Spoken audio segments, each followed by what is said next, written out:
Hello students, welcome back to Saksham Success Academy. हम लोग class 9th का सेकंड चैप्टर पढ़ते हैं जो कि है is matter around us pure. और इस चैप्टर में हम लोगों ने वो सारी चीज़ें देख ली हैं जो हमें इस चैप्टर में मिली हैं। एज इन हम लोगों ने एक एक पॉइंट को अच्छे से समझ लिया है। और आज का जो हमारा क्लास है वो एक समरी क्लास है।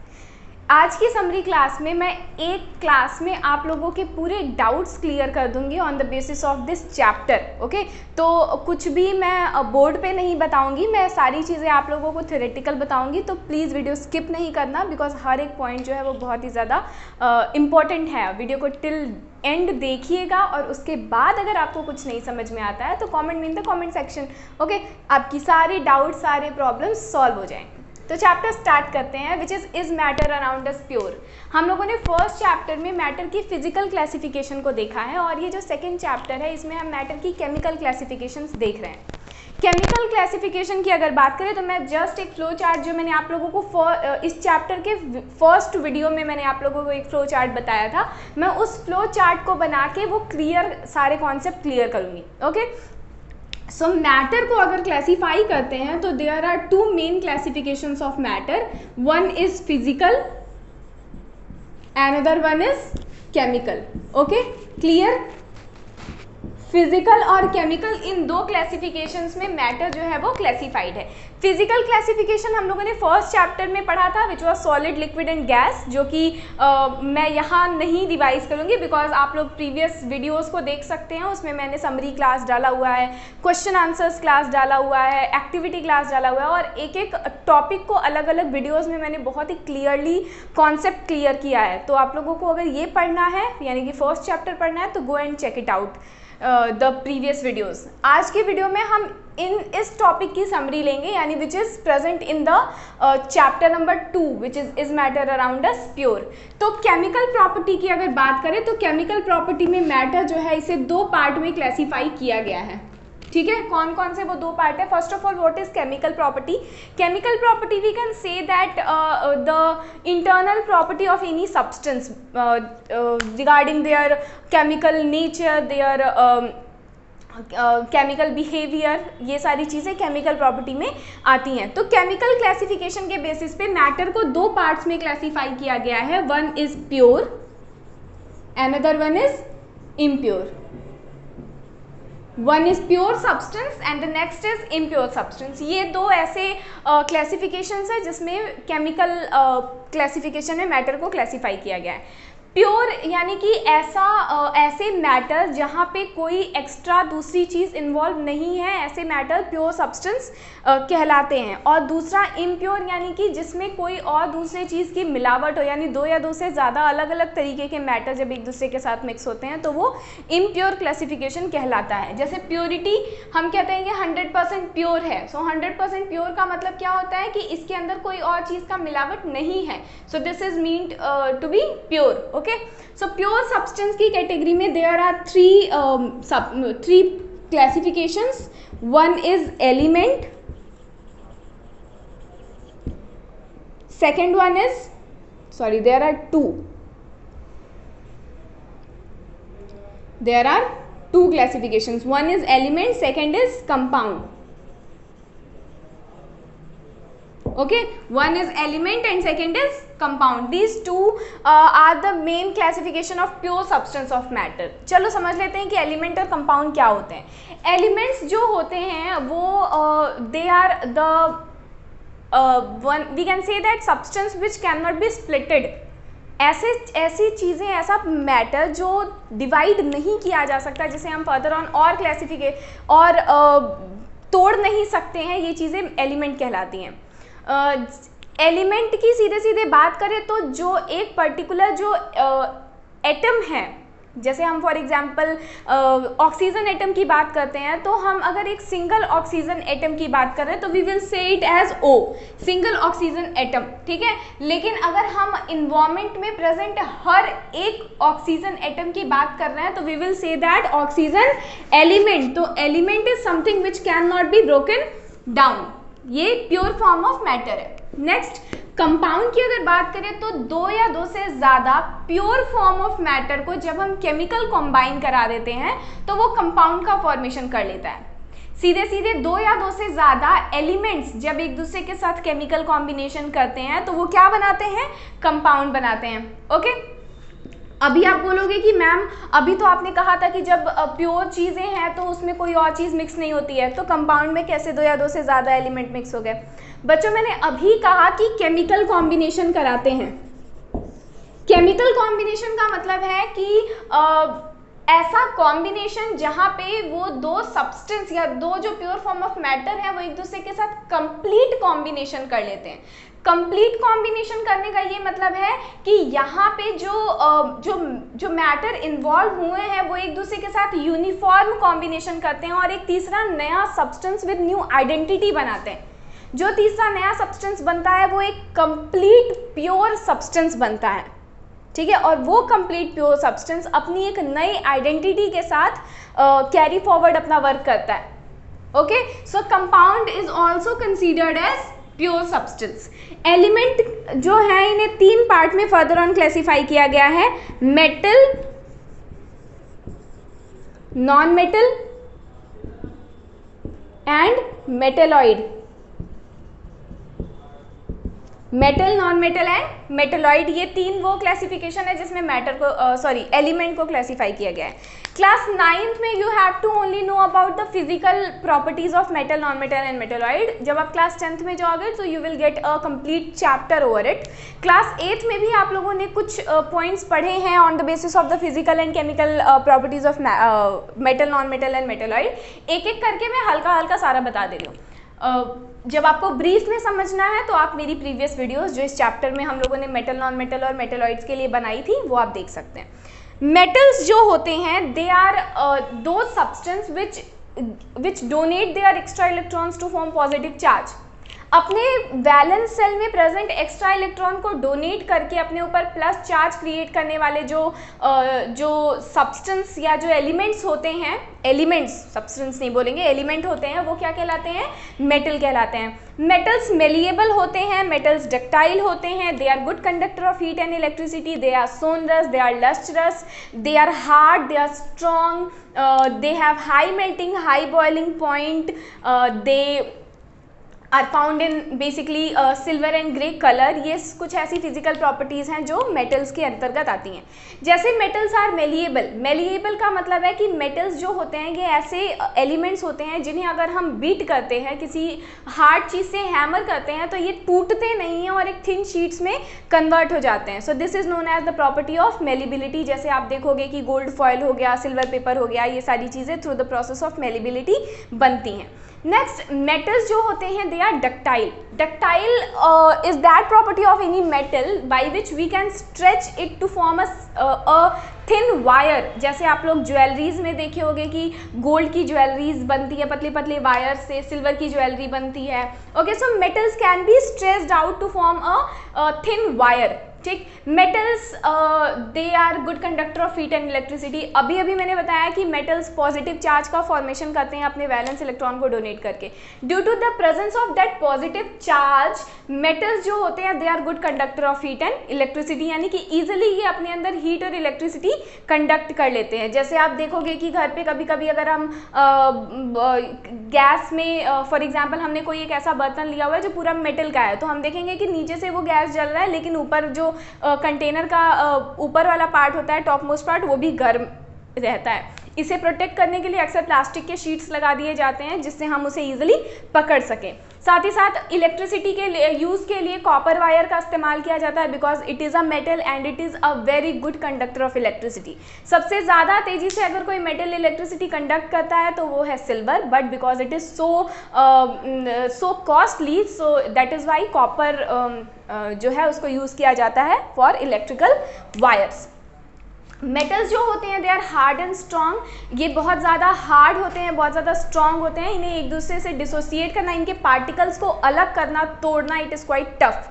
ठीक है। इसके अलावा मेटल्स जो होते हैं इनकी हाई मेल्टिंग और हाई बॉइलिंग पॉइंट होता है। अभी अभी मैंने बताया कि because they are hard and strong, that's why इनको तो डिसोसिएट करने के लिए ज़्यादा अमाउंट ऑफ हीट की रिक्वायरमेंट होती है, that's why they are having high melting point and high boiling point. They are sonorous, sonorous का मतलब है कि जब भी हम कभी इन्हें हैमर करते हैं तो they will produce a ringing और वाइब्रेटिंग साउंड।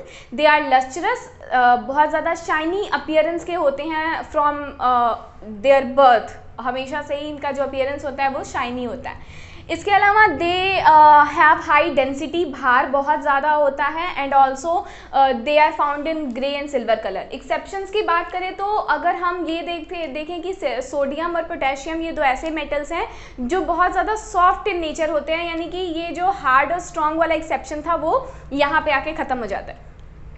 नेक्स्ट बहुत सारे ऐसे एक दो ऐसे भी मेटल्स हैं जो सिल्वर और ग्रे कलर में नहीं पाए जाते हैं, जैसे गोल्ड गोल्डन कलर में पाया जाता है और कॉपर रेडिश ब्राउन कलर में पाया जाता है। Okay, so this is all about metals. Non metals की बात करें तो जैसी मेटल की प्रॉपर्टी थी जस्ट इसके अपोजिट नॉन मेटल की प्रॉपर्टी होती है, एज एन की metals were malleable and ductile, non metals are brittle. Malleable and ductile यानी कि जब हम उन्हें बीट कर रहे थे या स्ट्रेच कर रहे थे तो वो अपनी पतली शीट या पतली वायर में कन्वर्ट हो जा रहे थे रिस्पेक्टिवली, लेकिन जो नॉन मेटल्स होते हैं they are brittle in nature, that is they when we hammer it वो टूटते हैं और वो छोटी छोटी पीस में कन्वर्ट हो जाते हैं।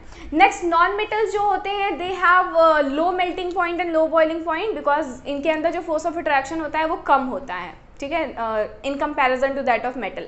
इंसुलेटर्स होते हैं, इलेक्ट्रिसिटी और हीट कंडक्ट नहीं करते हैं। एक्सेप्शन है यहाँ पे graphite being a non metal. मैंने प्रीवियस वीडियोस में आप लोगों को बताया था कि ग्रेफाइट कोई एलिमेंट नहीं है या फिर डायमंड कोई एलिमेंट नहीं है, बल्कि ये क्या है, एलोट्रॉप्स हैं कार्बन के। एलोट्रॉप्स का मतलब है कि various physical forms in which a metal या फिर सीधे सीधे बोले an element can exist in environment. Environment में उन वेरियस फिजिकल फॉर्म में जिसमें एलिमेंट एग्जिस्ट करता है वो एलोट्रॉप्स कहलाते हैं।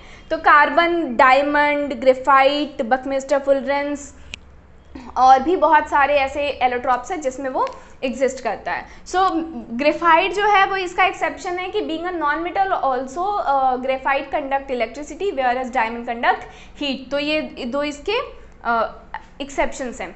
देन जो नॉन मेटल्स होते हैं इनमें बहुत ही लो डेंसिटी पाई जाती है, सोनरस नहीं होते हैं यानी रिंगिंग साउंड प्रोड्यूस नहीं करते हैं, लस्ट्रस नहीं होते हैं यानी कि इनका शाइनी अपीयरेंस नहीं होता है, they are found in multiple colours and also they are present in all the states at room temperature. वहीं जो मेटल्स थे they are only present in solid form in the room temperature, exception was mercury.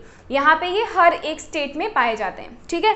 Metalloids की बात किया जाए तो metalloids जो होते हैं they have the intermediate property between metal and non metal, यानी मेटेलॉइड्स जो हैं ये कुछ तरीके से मेटल की प्रॉपर्टी भी कैरी करते हैं और कुछ तरीके से नॉन मेटल की प्रॉपर्टी भी कैरी करते हैं। So this was all about elements. Compound की बात किया जाए तो कंपाउंड अभी अभी आप लोगों को मैंने बताया कि ऐसे सब्सटेंस या ऐसा प्योर फॉर्म ऑफ मैटर जो दो या दो से ज़्यादा एलिमेंट्स के केमिकल कॉम्बिनेशन से मिलके बना है वो क्या कहलाते हैं, कंपाउंड्स कहलाते हैं। कंपाउंड की क्लासिफिकेशन जो है, कंपाउंड को बेसिकली दो पार्ट में क्लासीफाई किया गया है, one is organic and another is inorganic. One is organic, second is inorganic. Organic compounds और इनऑर्गेनिक कंपाउंड्स क्या हैं? ऑर्गेनिक कंपाउंड्स ऐसे कंपाउंड्स हैं जो बेसिकली अपने अंदर कार्बन कंटेन करते हैं या सीधे सीधे बोले तो जो इन्वायरमेंट में नेचुरल एग्जिस्ट करते हैं। अभी एक बात आप लोगों को बताऊंगी, इनऑर्गेनिक जो कार्बन कंटेन नहीं करते हैं और इन्वायरमेंट में नेचुरल एग्जिस्ट नहीं करते हैं। देखो इनऑर्गेनिक के लिए तो ये चीज़ प्रूव्ड है कि इन्वायरमेंट में नेचुरली एग्जिस्ट नहीं करते, इन्हें लेबोरेटरी में प्रिपेयर किया जाता है। लेकिन हम ऑर्गेनिक के लिए ये चीज़ नहीं बोल सकते हैं। अगर हम ऑर्गेनिक के लिए ये बोलते हैं कि ये सिर्फ और सिर्फ इन्वायरमेंट में एग्जिस्ट करते हैं और इन्हें हम नेचुरली नहीं आर्टिफिशियली नहीं बना सकते, तो ऐसा बोलना गलत होगा। बिकॉज वाइटल फोर्स थ्योरी जो थी वो पहले यही कहती थी कि इन्वायरमेंट में ही हमेशा ऑर्गेनिक कंपाउंड यानी कि जो कार्बन कंटेनिंग कंपाउंड होते हैं वो हमेशा इन्वायरमेंट में ही प्रेजेंट होते हैं, उन्हें हम आर्टिफिशियल लेबोरेटरी में प्रिपेयर नहीं कर सकते। लेकिन साइंटिस्ट जो थे उन्होंने एक्सपेरिमेंट किया और वो कुछ और बनाने का कोशिश कर रहे थे, और उन्होंने क्या किया, एक एक्सीडेंटली एक ऑर्गेनिक कंपाउंड बना दिया लेबोरेटरी में जो था urea. So urea was the first organic compound which was prepared in laboratory but accidentally, intentionally उसे नहीं बना रहे थे, कुछ और बना रहे थे और बन गया यूरिया। सो उस टाइम से वाइटल फोर्स थ्योरी जो थी उसे गलत साबित किया गया और ये बताया गया कि organic compounds can also be prepared in laboratories. तो ये ऐसे कंपाउंड्स हैं जो कार्बन कंटेन करते हैं और ये ऐसे कंपाउंड्स हैं जो कार्बन कंटेन नहीं करते हैं। That was about pure form of matter. Now come to the impure form of matter. Impure form of matter जो है इसे क्लासीफाई किया गया है एक में, वो है मिक्सचर, यानी कि मिक्सचर्स जो होते हैं ये इम्प्योर फॉर्म ऑफ मैटर होते हैं। कैसे? मिक्सचर फिजिकल कॉम्बिनेशन है, वही कंपाउंड केमिकल कॉम्बिनेशन था। फिजिकल कॉम्बिनेशन का मतलब है कि हमने कोई दो या दो से ज़्यादा चीज़ें ली और उसे रैंडम मिक्स कर दिया, तो this is the physical combination of matter which is impure form of matter. ये एक ऐसे कॉम्बिनेशन या ऐसा चेंज होता है जहाँ सब्सटेंस अपनी इनिशियल स्टेज में वापस जा सकता है और अपनी इनिशियल प्रॉपर्टी को नहीं खोता है। वहीं जो कंपाउंड थे वो अपनी इनिशियल प्रॉपर्टी खत्म करके एक नई प्रॉपर्टी क्रिएट किए थे, बट मिक्सचर्स में ऐसा नहीं होता, वो अपनी इनिशियल प्रॉपर्टी के साथ ही रहते हैं। That is why they are known as impure form of matter. क्यों? क्योंकि यूनिफॉर्म कंपोजिशन नहीं होता है, यूनिफॉर्म डिस्ट्रीब्यूशन सब्सटेंस का नहीं होता है, इसलिए they are known as mixtures और सीधे सीधे they are known as impure form of matter. इनके क्लासिफिकेशन की बात करें तो they are classified into two parts. One is homogeneous and second is heterogeneous।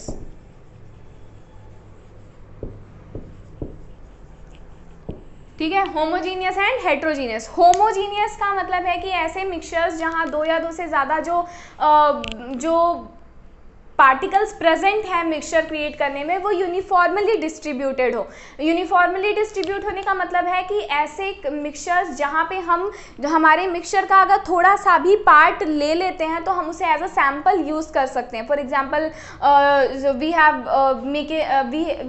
Have मेकन a solution of sugar and water. Sugar solution अगर हम लोगों ने बनाया है तो अगर हम उसका एक सिप भी ले लेते हैं so we will find out the test. ठीक है, हमको समझ में आ जाएगा कि वो मीठा है। ठीक, होमोजीनियस मिक्सचर यानी कि जो पूरा का पूरा जो सोल्यूशन है या जो मिक्सचर है वो यूनिफॉर्म डिस्ट्रीब्यूटेड हुआ है और उसमें से हम थोड़ा सा भी part as a sample use कर सकते हैं। और हेट्रोजीनियस मिक्सचर का मतलब है कि हेट्रोजीनियस मिक्सचर में जो चीज़ें मिक्स हुई हैं आपस में वो यूनिफॉर्म डिस्ट्रीब्यूटेड नहीं होती हैं, यूनिफॉर्मली डिस्ट्रीब्यूटेड नहीं होती हैं और उनके अंदर जो हम एक पार्ट को एज अ सैम्पल यूज़ नहीं कर सकते हैं। ठीक है, सो ऐसी जो सॉल्यूशंस या ऐसे जो मिक्सचर्स होते हैं वो क्या होते हैं? हेट्रोजीनियस मिक्सचर्स होते हैं।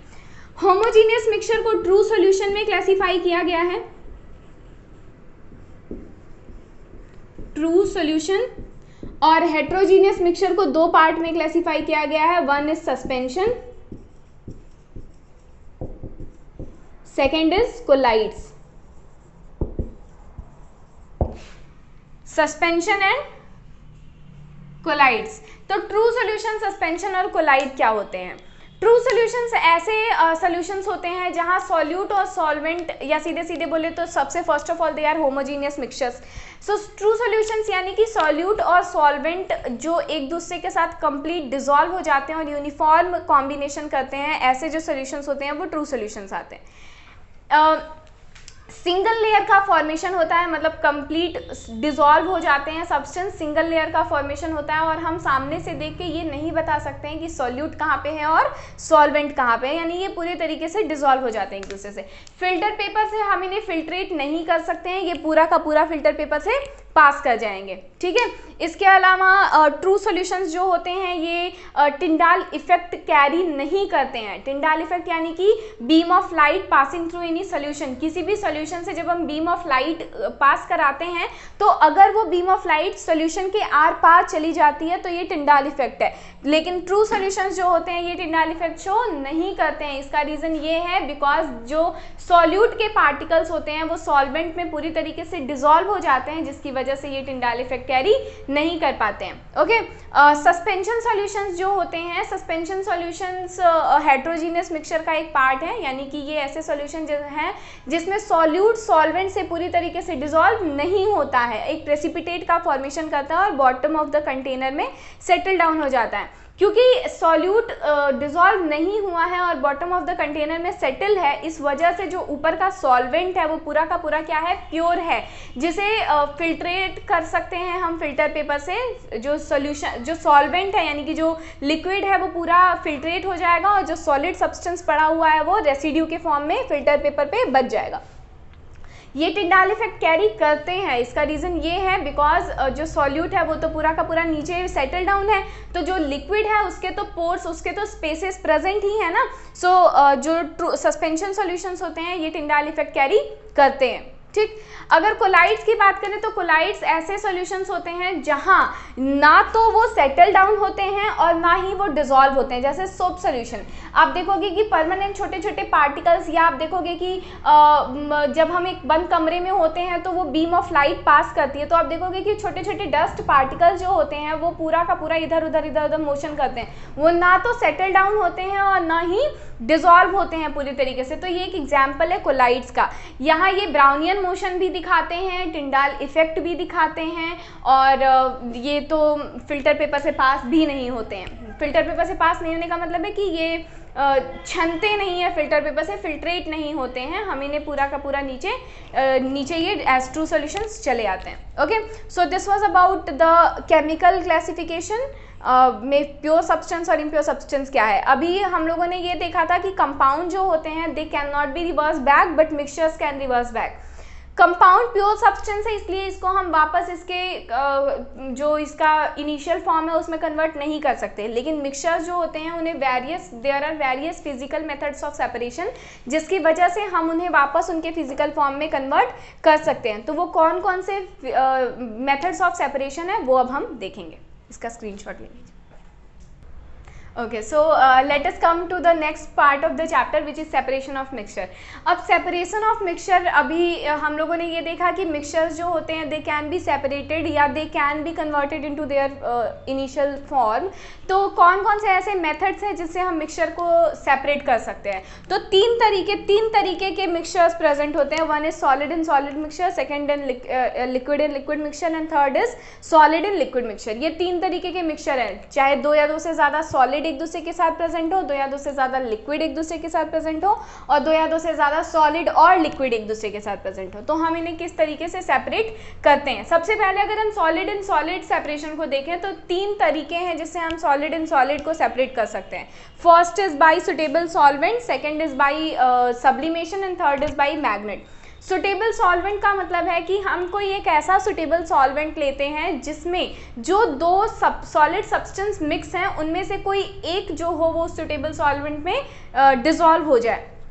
जब वो एक डिसॉल्व हो जाता है और दूसरा डिसॉल्व नहीं होता है तो हम उस पर्टिकुलर सोल्यूशन को ले जाके फिल्टर पेपर से फिल्ट्रेट कर देते हैं। जो डिसॉल्व हो जाने वाला सब्सटेंस होता है वो फिल्ट्रेट हो जाता है और जो सब्सटेंस डिसॉल्व नहीं हुआ रहता है वो कहाँ on the filter paper in the form of residue वो पड़ा रह जाता है। इस तरीके से हम दोनों ही चीज़ों को क्या करते हैं, आपस से सेपरेट कर लेते हैं। Next there is a process of sublimation. Sublimation जैसा हम लोगों ने फर्स्ट चैप्टर में पढ़ा है कि the process of conversion of solid directly into gas, ये क्या कहलाता है, सब्लिमेशन कहलाता है। तो there are so many solid substances which carry the process of sublimation.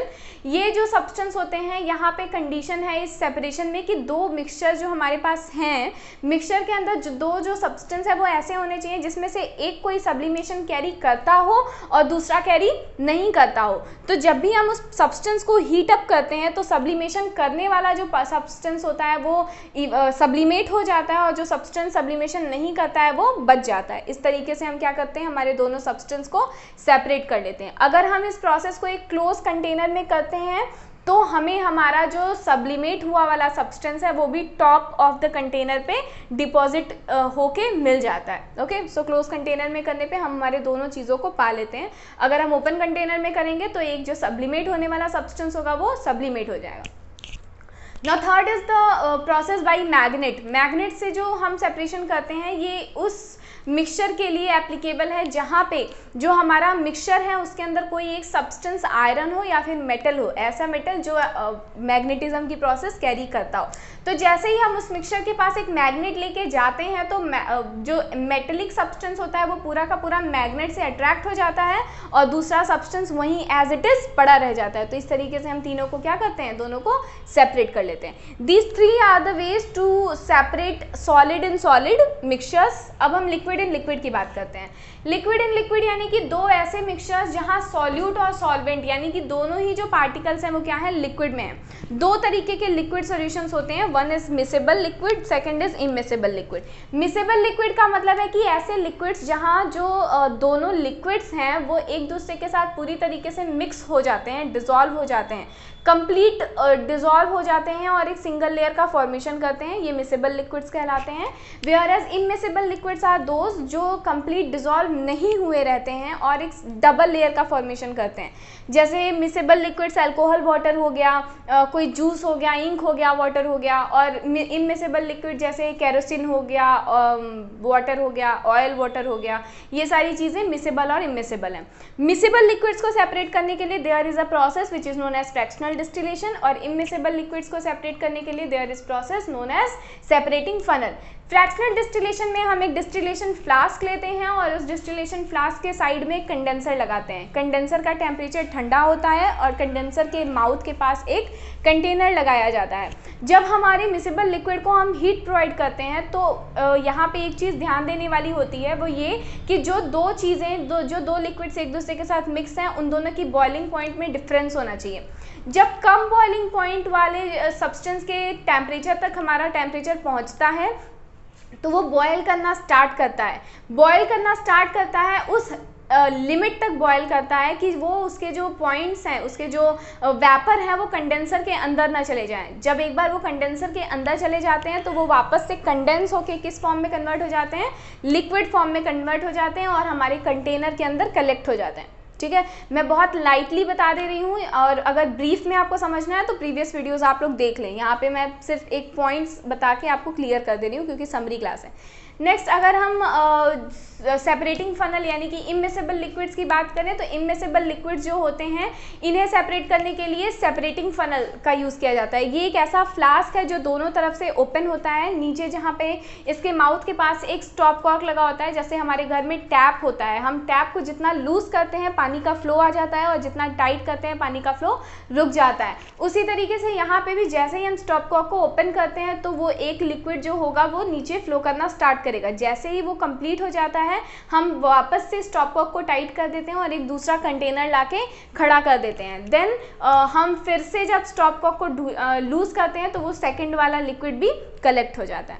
So solid in solid separation and solid in liquid separation. Now come to solid in solid हो गया और लिक्विड इन लिक्विड हो गया। अब हम क्या देखेंगे, solid in liquid, यानी जब ऐसा सोल्यूशन हम देख रहे हैं जहां सॉल्यूट सॉलिड है और सॉल्वेंट लिक्विड है तो उसको कैसे सेपरेट करें।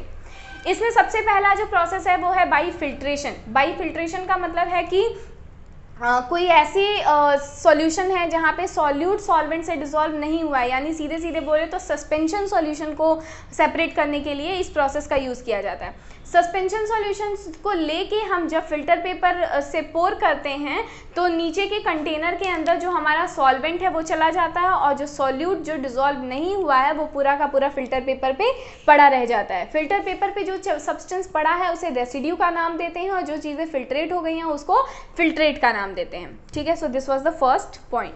Second is by the process of centrifugation. Centrifugation एक ऐसा तरीका है, फिजिकल मेथड है सेपरेशन का जो इंडस्ट्रीज़ में यूज़ किया जाता है in order to make cream from milk. ठीक है, ये ऐसे चीज़ों को सेपरेट करने के लिए होता है जहाँ लिक्विड के अंदर सॉलिड बहुत छोटे छोटे अमाउंट में सस्पेंडेड हो, या सीधे सीधे बोले तो सॉलिड और लिक्विड एक दूसरे में पूरी तरीके से सस्पेंडेड हो, हम ये ना समझ पाएँ कि किधर सॉलिड है और किधर लिक्विड है। ओके, जैसे हम देखते हैं कि मिल्क हो गया, उसके अंदर छोटे छोटे सॉलिड सब्सटेंस पड़े हुए हैं, फैट वगैरह, लेकिन हम उसको समझ नहीं पाते हैं कि वो कहाँ है। इसमें क्या किया जाता है, सेंट्रीफ्यूगेशन प्रोसेस में एक सेंट्रीफ्यूज मशीन लिया जाता है जो सर्कुलर शेप की होती है और उसमें हमारे सब्सटेंस को टेस्ट ट्यूब या किसी चीज़ में डालते हैं। डालने के बाद हम देखते हैं कि हम एक कॉन्टिन्यूअस सर्कुलर मोशन क्रिएट करते हैं, सर्कुलर मोशन से उसको रोटेट कराते हैं और एक सेंट्रीफ्यूगल फोर्स एग्जर्ट होता है। सेंट्रीफ्यूगल फोर्स क्या करता है, it allow the solid and liquid to separate out, solid को अलग सेपरेट कर देता है और लिक्विड को अलग सेपरेट कर देता है और इस तरीके से हम हमारे मिक्सचर को सेपरेट कर लेते हैं।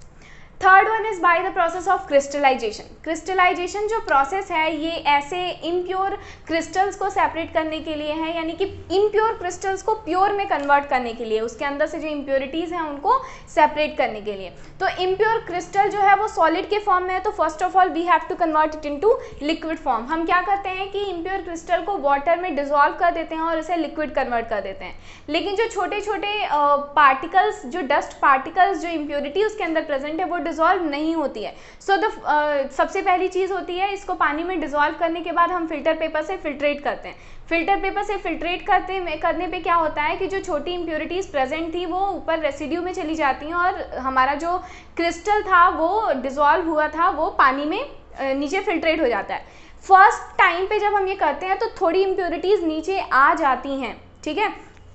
इसके बाद क्या करते हैं, हम एक वाटर बाथ लेते हैं। वाटर बाथ यानी कि मैंने आप लोगों को बताया था कि एक कंटेनर लेते हैं जिसके अंदर पानी भरा होता है, नीचे से हीट अप्लाई करते हैं और उस कंटेनर के ऊपर हम अपने चाइना डिश को रखते हैं जिसमें हमने वो लिक्विड डाला है। जो नीचे वाटर बाथ प्रेजेंट है उसके अंदर से जो वाटर स्टीम हो रहा है उसके गर्म भाप से, गर्म स्टीम से जो हमारा चाइना डिश है, उस चाइना डिश के अंदर क्रिस्टल का जो सोल्यूशन है वो मतलब गर्म हो रहा है। इवेपोरेशन की प्रोसेस होती है और सारा का सारा लिक्विड जो होता है वो इवेपोरेट हो जाता है। बचता है क्या, क्रिस्टल। क्रिस्टल में अभी भी कुछ इम्प्योरिटीज़ हैं, तो हम फर्स्ट स्टेप को दोबारा से रिपीट करते हैं। फर्स्ट स्टेप को दोबारा से रिपीट करने का मतलब है कि हमने उसमें पानी वापस से मिलाना है, फिर से फिल्ट्रेट करते हैं और फिर से क्रिस्टलाइजेशन करते हैं। जब नेक्स्ट टाइम हम क्रिस्टलाइजेशन करते हैं तो क्या देखते हैं कि पूरा का पूरा वाटर इवेपोरेट हो गया और क्रिस्टल बच गया, लेकिन अभी भी कुछ amount of water it contain, so उसको कूल डाउन किया जाता है और सुखाया जाता है, जिसकी वजह से लास्ट में हमको क्या मिलता है, प्योर फॉर्म ऑफ क्रिस्टल मिलता है। इंडस्ट्रियल प्रोसेस है ये। नेक्स्ट अगली जो चौथा जो तरीका है, फिजिकल मेथड है सेपरेशन का सॉलिड एंड लिक्विड का, वो है इवेपोरेशन। इवेपोरेशन सीधा एक ऐसा टेक्निक है जिसमें हम हमारा जो ट्रू सॉल्यूशंस है उसको सेपरेट करते हैं। ट्रू सॉल्यूशन को सेपरेट करने के लिए सीधे एक चाइना डिश लिया, चाइना डिश के अंदर हमारे ट्रू सॉल्यूशन को डाला, नीचे से हीट प्रोवाइड किया और हम देखेंगे कि पानी पूरा का पूरा इवेपोरेट हो जाता है और जो हमारा सोल्यूट है वो बच जाता है। तो इस तरीके से इवेपोरेशन से हम ट्रू सॉल्यूशंस को सेपरेट कर लेते हैं। Next there is a process known as chromatography.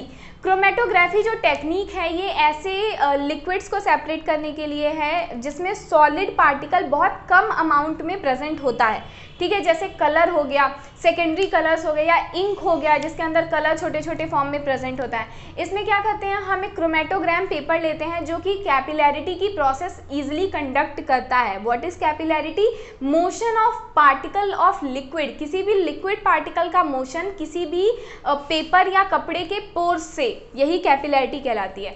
तो क्रोमेटोग्राम जो पेपर होता है ये कैपिलैरिटी बहुत इजीली कंडक्ट करता है। अगर हमारे पास क्रोमेटोग्राम पेपर नहीं प्रेजेंट है तो we can use filter paper instead of this, लेकिन सिंपल पेपर, नॉर्मल पेपर जो होता है उससे हम ये टेक्निक नहीं कर सकते।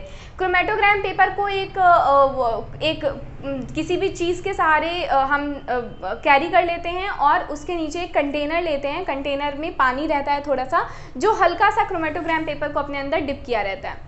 नीचे एक जगह पे हम ब्लैक स्पॉट लगा देते हैं ब्लैक इंक का, जिसको हमको सेपरेट करना है। और जैसे ही कैपिलैरिटी की प्रोसेस शुरू होती है तो वो कलर्स जो उसके अंदर डिजॉल्व हैं वो अपना स्पॉट रिलीज करना शुरू करते हैं, एक के बाद एक, एक के बाद एक, एक के बाद एक। जैसे जैसे वाटर लेवल इंक्रीज करता है, जैसे जैसे कैपिलैरिटी इंक्रीज करती है, वैसे वैसे उन कलर्स के स्पॉट जो है वो एक जगह से दूसरी जगह रिलीज होते चले जाते हैं और एट लास्ट हम उस क्रोमेटोग्राम पेपर से सारे के सारे कलर्स सेपरेट कर लेते हैं। Next and last point is by distillation. अभी हम लोगों ने इवेपोरेशन का प्रोसेस देखा और हमने ये देखा कि ट्रू सॉल्यूशन में से सॉल्यूट को सेपरेट करने के लिए हम इवेपोरेशन कर रहे थे। वहाँ हम चाइना डिश ले रहे थे, यानी कि ओपन कंटेनर ले रहे थे जिसमें से हमारा जो पानी था वो इवेपोरेट हो जा रहा था। लेकिन डिस्टिलेशन भी एक ऐसा ही मेथड है, जस्ट डिफरेंस ये है कि डिस्टिलेशन क्लोज कंटेनर में होता है और हमारा सॉल्वेंट भी हमें मिल जाता है, वहीं इवेपोरेशन ओपन कंटेनर में हो रहा था। डिस्टिलेशन जो है यहाँ पे भी एक क्लोज कंटेनर, क्लोज फ्लास्क होता है जिसके बगल में कंडेंसर लगा होता है, नीचे से हीट प्रोवाइड करते हैं और जैसे ही हीट प्रोवाइड करते हैं जो हमारा लिक्विड है वो इवेपोरेट करना शुरू करता है। जैसे ही वेपर में कन्वर्ट होता है तो क्योंकि वो गैस पार्टिकल में कन्वर्ट हो गया तो उसे जहाँ स्पेस मिलेगा वो वहाँ जाएगा। ऊपर क्योंकि ये क्लोज कंटेनर है तो ऊपर ये जा नहीं सकता, बगल में जो कंडेंसर की पाइप लगी होती है ये इसमें चला जाता है। बिकॉज कंडेंसर का टेम्परेचर कम है, ठंडा है, इस वजह से ये वापस से कंडेंस होके बगल के कंटेनर में कलेक्ट हो जाते हैं। इस तरीके से बगल वाले कंटेनर में हमें लिक्विड मिल जाता है और इस जो क्लोज फ्लास्क था इसमें हमें हमारा सॉलिड मिल जाता है। That was all about the second chapter, आपका मैटर का chemical classification, pure form of matter, impure form of matter, element, compound, mixture, metal, non metal, metalloid, organic compound, inorganic compound, homogeneous mixture, heterogeneous mixture, true solution, suspension, colloidal solution and also separation. सारा का सारा चीज़ खत्म हो गया है। अब अगर इसके बाद आपको कोई कन्फ्यूज़न है तो पहले मैं बोलूँगी कि आप लोग अच्छे से शांत मन से पुरानी वीडियोस जो ब्रीफ में बताई गई है उसे देखें, उसे समझने की कोशिश करें, प्रैक्टिस करें, समरी वीडियोस देख लें और फिर भी अगर कुछ नहीं समझ में आता है तो कमेंट सेक्शन में बताएं। तब तक के लिए अपना ख्याल रखें। Thank you so much.